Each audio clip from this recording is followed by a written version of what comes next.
Bismillahirrahmanirrahim. Assalamualaikum warahmatullahi wabarakatuh. Hamdan wa syukran lillah wassalatu wassalamu ala rasulillahi wa ala alihi wassabihi wa man wala. Anak-anakku yang soleh dan solihah, apa kabarnya hari ini? Mudah-mudahan senantiasa dalam keadaan sehat walafiat dan dalam lindungan Allah Subhanahu wa taala. Khususnya dari pandemi atau dari wabah corona yang masih menjangkiti negeri ini. Amin ya Allah ya rabbal alamin. Anak-anak yang soleh dan solihah, insya Allah pada hari ini Ustadz kembali hadir untuk menyampaikan materi lewat video pembelajaran ini. Insya Allah kita masih belajar di pembelajaran yang kedua, yaitu tentang adzan dan iqamah. Tapi sebelumnya Ustadz ingin anak yang soleh dan solihah mempersiapkan terlebih dahulu bukunya. Silakan disimpan di depan anak-anak semuanya. Kemudian dibuka ya di mata pelajaran yang kedua atau di pembelajaran yang kedua. Tapi sebelum kita mulai, kita sama-sama berdoa dulu dengan membaca bismillah dan juga doa untuk menuntut ilmu. Dalam hitungan ketiga, 1, 2, 3. Bismillahirrahmanirrahim. Rabbi zidni ilma warzuqni fahma. Ya Allah, berikanlah aku tambahan ilmu dan berikanlah aku pemahaman. Amin. Amin ya Allah ya rabbal alamin. Baik. Anak-anak yang soleh dan solihah, pada pertemuan sebelumnya kita sudah belajar tentang azan ya, yaitu tentang pengertian azan dan juga kalimat-kalimat azan dan juga doa setelah azan. Baik, sebelum Ustaz lanjutkan dengan materi berikutnya, ada yang masih ingat apa pengertian azan secara bahasa? Iya, pengertian azan secara bahasa adalah seruan. Kalau secara istilah apa? Seruan yang keras untuk melakukan sholat fardu yang 5 waktu. Nah, bunyinya seperti apa? Sudah hafal ya. Dan juga kita sudah berdoa belajar tentang doa setelah mendengar azan ya, yang disunahkan untuk kita baca. Dan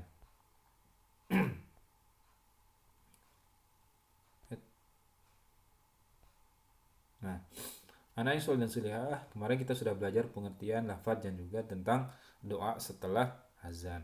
Dan insya Allah pada hari ini kita akan belajar tentang syarat-syarat orang yang diperbolehkan untuk azan. Nah, syarat-syarat menjadi seorang muazin atau yang tukang azan ya, yang menjadi petugas azan di masjid ya. Itu yang pertama, dia harus seorang muslim. Ya. Apa pertama? Syarat seorang muazin? Muazin disyaratkan yang pertama harus seorang muslim. Jadi yang hanya boleh azan itu adalah seorang muslim. Kalau orang non muslim, orang kafir misalnya, orang Nasrani misalnya, di azan di musala atau di masjid, maka dia tidak memenuhi syarat-syaratnya. Yang kedua, muazin itu harus ikhlas azannya ya, bukan karena upah atau bukan karena sesuatu ingin dengar suaranya bagus, bukan, tapi harus ada ikhlas. Seorang yang muazin harusnya seperti itu. Yang ketiga apa? Seorang muazin syaratnya harus adil dan amanah. Ya, adil dan amanah. Adil menempatkan sesuatu pada tempatnya, yaitu azan pada waktunya. Amanah. Jadi kalau sudah ditugaskan menjadi seorang muazin, maka dia harus azan pada waktunya, ya. Amanah ketika waktunya sholat asyar, sholat maghrib, sholat isya, dan waktunya sudah azan, maka dia harus mengumandangkan azannya. Juga sifat adil dan amanah dalam yang lainnya, seperti itu. Kemudian dia harus memiliki suara yang bagus ya.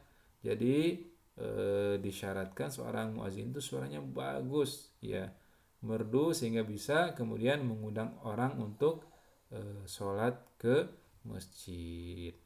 Yang kelima, seorang muazin itu harus mengetahui waktu sholatnya. Ya, jangan sampai kemudian dia azan pada waktu yang belum waktunya atau pada belum waktunya sholat ya, dia kemudian sudah azan, ya.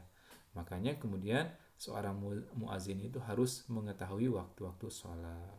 Ya, nanti biasanya apa namanya, kalau di masjid atau musola kan sudah ada tuh ya waktu-waktu atau penunjuk kapan sholat sudah dihitung ya, tinggal melihat saja sudah cocok belum waktunya ya. Dan seorang muazin harus tahu itu ya. Jadi syarat-syarat menjadi seorang muazin itu dia pertama apa? Muslim. Yang kedua apa? Ikhlas. Yang ketiga adil dan amanah. Yang keempat memiliki suara yang bagus, dan yang kelima mengetahui waktu sholat. Ada berapa syaratnya? Berarti ada 5. Ingat, yang pertama muslim, yang kedua ikhlas, yang ketiga adil dan amanah, yang keempat memiliki suara yang bagus, dan yang kelima mengetahui waktu-waktu sholat. Itu syarat-syarat menjadi seorang muadzin. Nah, selain syarat, ada juga adab, tata krama, etika ketika dia melakukan azan. Ya, ketika seorang muazin azan, maka harus ada adabnya. Ya, tidak boleh sembarangan. Nah, apa itu adab-adabnya? Yang pertama, dia berdiri tegak menghadap kiblat. Azan itu tidak beradab kalau dia azannya sambil duduk, sambil tiduran, ya, sambil selengehan, ngadapnya kemana aja, ya, itu tidak sesuai dengan adab-adabnya. Seorang muazin itu ketika azan dia harus menghadap apa?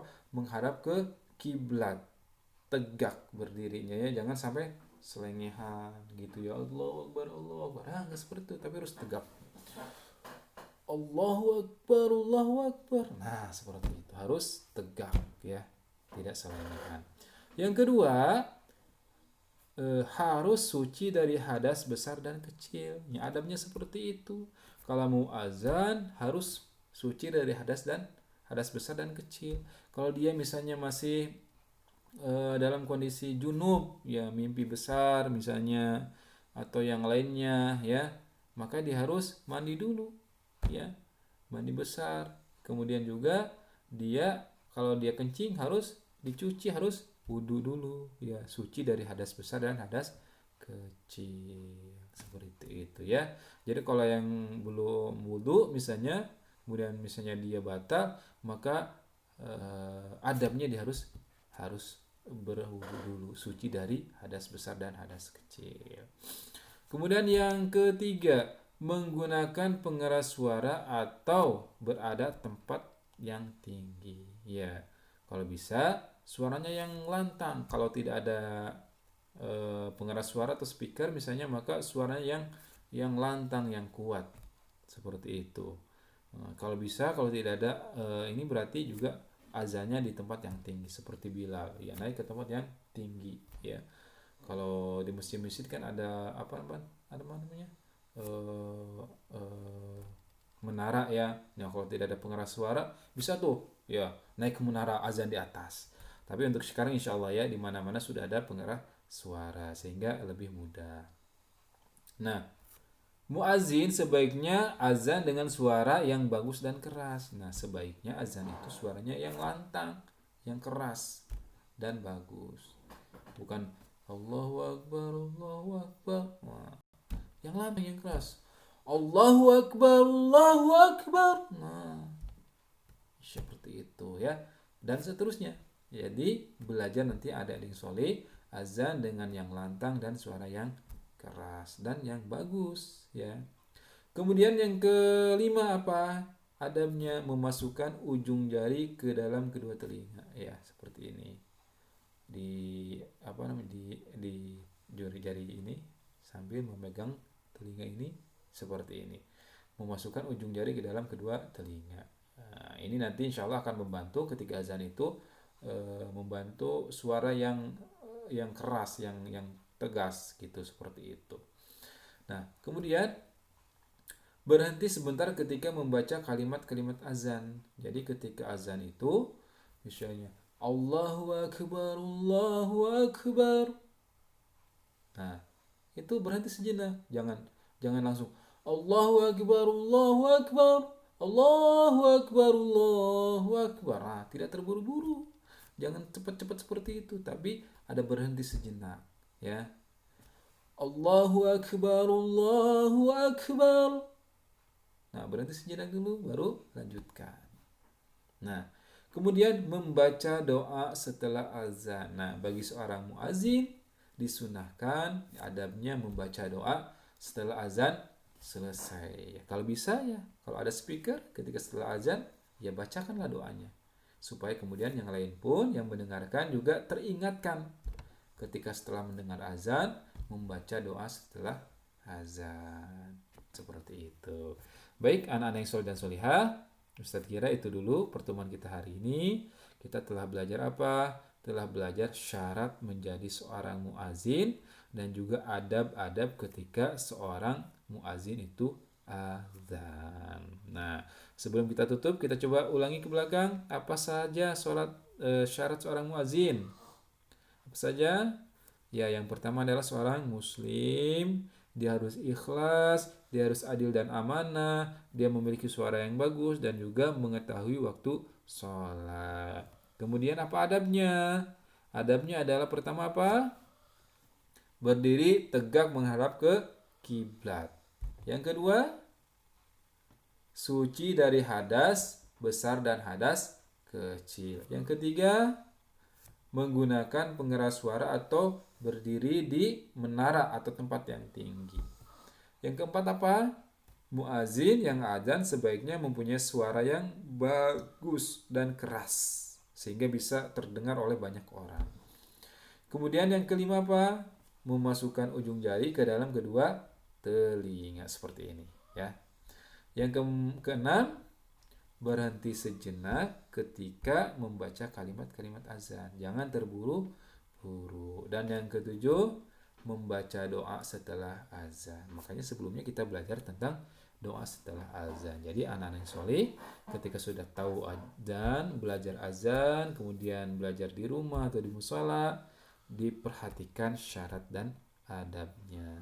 Ya, mudah-mudahan apa yang Ustadz sampaikan pada hari ini lewat video pembelajaran ini bermanfaat dan bisa dipahami, menjadi ilmu yang barokah dan tentunya kita bisa mengamalkannya dengan baik. Amin ya Allah ya Rabbal Alamin.